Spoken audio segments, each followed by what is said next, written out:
అందరికీ నమస్తే, welcome to signal TV. ఈరోజు మనం ఒక స్పెషల్ గెస్ట్తో ఉన్నాం. Sir Vikram Baire, doctor, Yashoda hospital senior consultant orthopaedic. Sir నమస్తే. నమస్తే. ఏంటి సార్ ఆర్థోపెడిక్ అంటే ఏంది అసలు? ఎందుకంటే అందరికి మోకాలు నొప్పులు వస్తాయి, కీళ్ళ నొప్పులు వస్తాయి. ఆర్థోపెడిక్లో మీరు ఏం చెప్తారు? ఆర్థోపెడిక్ అంటే ఏం లేదండి, మేము specialised in bones and joints. Sir walking చేయడం ప్రమాదకరమా? వాకింగ్ చేస్తే మోకాళ్ళు అరిగిపోతాయి, వాకింగ్ స్లోగా చేయాలని చెప్తారు, కొంతమంది ఫాస్ట్ చేయాలని చెప్తారు, అసలు మెట్లు ఎక్కొద్దని కొంతమంది డాక్టర్ సజెస్ట్ చేస్తారు, మోకాళ్ళు అరిగిపోతాయి అనవసరంగా అంటారు. మీరేం చెప్తారు? గుడ్ క్వశ్చన్ అండి. నేను బేసిక్గా మోకాల్ స్పెషలిస్ట్ కాబట్టి వాకింగ్ చేస్తే అరుగుదల వస్తా అన్నది పెద్ద అపోహ అండి. అది అసలు అలాంటిది ఏమి ఉండదు. వాకింగ్ మీకు అరుగుదల ఉన్నా లేకపోయినా 100% చేయాల్సిందే. వాకింగ్ చేస్తేనే మొబిలిటీ అనేది మంచిగా ఉంటుంది జాయింట్స్లో. సో మీరు అడిగేదానికి ప్రశ్నకి వేరేలాగా చూస్తే వెయిట్ ఎక్కువ ఉన్న వాళ్ళు ఎక్కువ నడిస్తే అరుగుదల వచ్చే ఛాన్సెస్ ఉంటాయి. But walking is the priority. Walking చేయాల్సిందే. వాకింగ్ వల్ల అరుగుదల రాదు. అరుగుదల వచ్చేది వయసు వల్ల. వయసు వల్ల మనకి ఎలా అయితే వైట్ హెయిర్ వస్తుందో న్యాచురల్ జాయింట్ అనేది కూడా వేర్ అండ్ టేర్ అవుతుంటుంది. సో ఇది చాలామందికి డౌట్ ఉంటుంది, నేను ఎక్కువ నడిస్తే అరుగుదల వస్తుంది. చాలా పెద్ద అపోహ అండి, అలాంటిది ఏమి ఉండదు.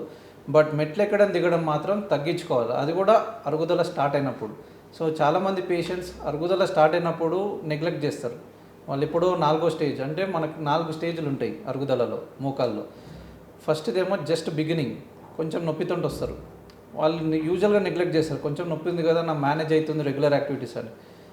స్టేజ్ 2, స్టేజ్ 3లో అరుగుదల ఉంటుంది, but still they'll be able to do their regular activities. అంటే నడవడం కానీ, ఇంట్లో పనులు చేసుకోవడం కానీ, ఆఫీస్కి వెళ్ళడం కానీ ఇవన్నీ చేసుకోగలుగుతారు. మెట్లు ఎక్కడం దిగడము, ఇండియన్ బాత్రూమ్ యూజ్ చేసినప్పుడు నొప్పి రావడం, ఇలాంటి వాళ్ళు ఉంటారు. బట్ 4th స్టేజ్కి వచ్చినప్పుడు వాళ్ళకి నీస్ బెండ్ అయిపోయి నడవడం ఇబ్బందిగా ఉండడం, ఇలాంటి వాళ్ళు ఉంటారు. మొత్తం అన్ని స్టేజ్లు దాటేసినాక వస్తారు వీళ్ళు. సో అప్పుడు వచ్చి వాళ్ళు ఏమైనా చేయొచ్చా అంటారు. సో నేనేం చెప్తానంటే, మీకు నీ పెయిన్ స్టార్ట్ అయినప్పుడే మీరు వచ్చి కరెక్ట్గా ఎగ్జామినేషన్ చేసుకొని మాలాంటి డాక్టర్స్ని కలిస్తే మనము నీ ఆర్థరైటిస్ అన్నదాన్ని ప్రొలాంగ్ చేయొచ్చు. అంటే మీరు ఎట్లా గుర్తుపట్టాలి? ఇప్పుడు చాలామందికి మోకాలు నొప్పి రాగానే ఏదో గుజ్జు తక్కువైందని కొన్ని నువ్వులు తినడమో, నువ్వులో ఉండాలి తినడమో, సంథింగ్ ఏదో కొంత ప్రథమ చికిత్స లాగా చేసుకుంటారు వాళ్ళు స్వయంగా. అదే నేనేం చెప్తానంటే, అరుగుదలకి స్టేజెస్ ఉంటాయండి. ఎట్లా గుర్తుపట్టాలి? మా దగ్గరకు వచ్చినప్పుడు మనం ఎగ్జామినేషన్ చేసినప్పుడే మాకు 80% తెలిసిపోతుంది. అంటే ముట్టుకొని చూసినప్పుడు పేషెంట్ని మోకాల్లో అరుగుదల ఉందా లేదా అనేది మనకు తెలిసిపోతుంది. అది తెలిసినప్పుడు మనము స్టాండింగ్ ఎక్స్రే అనేది ఒకటి చెప్తాం పేషెంట్కి. ఎక్స్రే అనేది అదొక 5 minutesలో అయిపోతుంది. నించోబెట్టి పేషెంట్ నించున్నప్పుడు వాళ్ళ వెయిట్ మోకాల పైన పడినప్పుడు మనకి ఎగ్జాక్ట్గా ఎంత అరుగుదల ఉన్నది ఐడియా వస్తుంది ఎక్స్రేలో. అది చూసి మనం చెప్తాం వాళ్ళకి. అది చెప్పినప్పుడు ఏ స్టేజ్ ప్రకారంగా మెడిసిన్స్ ఏమి ఇవ్వాలన్నది చెప్తే వాళ్ళు అది మేనేజ్ చేసుకుంటే సరిపోతుంది. బట్ చాలామంది ఇది నెగ్లెక్ట్ చేస్తారు. సార్ వాకింగ్ చేసినప్పుడు ఏమైనా స్పీడ్ డిపెండ్ అయి ఉంటుందా? స్పీడ్ మోకాలు అది కొంతమంది స్పీడ్గా వాక్ చేస్తారు, కొంతమంది స్లోగా వాక్ చేస్తారు, కొంతమంది రన్నింగ్ చేస్తారు. సో మంచి ప్రశ్న అండి అది కూడా. ఇప్పుడు వాకింగ్ చేయడము, జాకింగ్ చేయడము లేదు, రన్నింగ్ చేయడం వల్ల అరుగుదల వస్తుంది అన్నది it depends from person to person.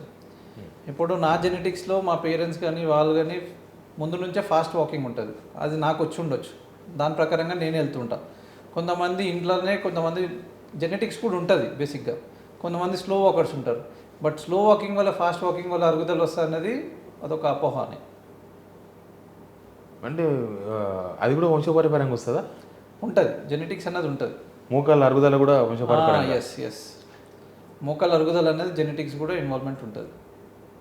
అంటే మన తాతకు 4 fathers ఉంటే మనకు కూడా వచ్చే అవకాశం. తాతకి 4 fathers అప్పుడు మెడికల్ ట్రీట్మెంట్ అనేది అంత అడ్వాన్స్ లేకుండే. సో వాళ్ళు వచ్చే స్టేజే ఆల్మోస్ట్ 4th స్టేజ్ దాటిపోయి వంకర పోయి ఆ స్టేజ్లో వస్తారు. బట్ ఇప్పుడున్న అడ్వాన్సెస్లో మనకి తెలిసిపోతుంది ముందే. కొంతమంది ఇప్పుడైతే ఈ సోషల్ మీడియా త్రూ లేకపోతే న్యూస్లోనో యూట్యూబ్లోనో చూసుకుంటూ వాళ్ళకి తెలిసిపోతున్నాయి. కొంచెం మోకాలు నొప్పి రాగానే వాళ్ళు వచ్చి చేయించుకుంటున్నారు. బట్ ఇది ఇంకా రీచ్ అవ్వాలి, రూరల్ ఏరియాస్ వరకు రీచ్ అవ్వాలి. సో దానికోసమే ఇలాంటి వీడియోస్ చేయడం జరుగుతుంది. Okay, thank you sir. Thank you. Watch చేసినందుకు థ్యాంక్ యూ. చాలా డౌట్లకు చాలా క్లారిఫికేషన్స్ డాక్టర్ గారు ఇచ్చినని అనుకుంటున్నాం. మీకు ఏమైనా డౌట్స్ ఉంటే ఆ నెంబర్ ఉంది కదా, డిస్ప్లే అవుతుంది నెంబర్, ఆ నెంబర్ కాల్ చేయండి. సార్ టచ్లో ఉంటారు. మీకు ఏమైనా డౌట్స్ వస్తే సార్ని అడగొచ్చు, సార్ని కలవచ్చు కూడా. Please subscribe.